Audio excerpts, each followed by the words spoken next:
আরজিকর কাণ্ডের তদন্তে এবার বাম যুবনেত্রী মীনাক্ষী মুখোপাধ্যায়কে তলব করল সিবিআই। কেন্দ্রীয় তদন্তকারী সংস্থাটির সূত্রে এমনই জানা গিয়েছে। সিপিএমের রাজ্য সম্পাদক মোহাম্মদ সেলিম জানিয়েছেন, বৃহস্পতিবারই সিজিও কমপ্লেক্সে যাবেন মীনাক্ষী। প্রাথমিকভাবে জানা গিয়েছে বেলা 11টায় সিবিআই দপ্তরে যাবেন মীনাক্ষী। সিপিএমের একটি সূত্র মারফত জানা গিয়েছে, কয়েকদিন আগেই সিবিআই আধিকারিক পরিচয় দিয়ে একজন ফোন করেছিলেন মীনাক্ষীকে। দলের তরফে সেই ব্যক্তির পরিচয় খতিয়ে দেখা হয়।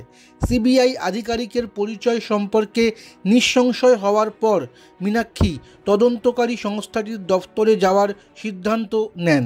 সেই মতোই বৃহস্পতিবার সিজিওতে যাচ্ছেন তিনি।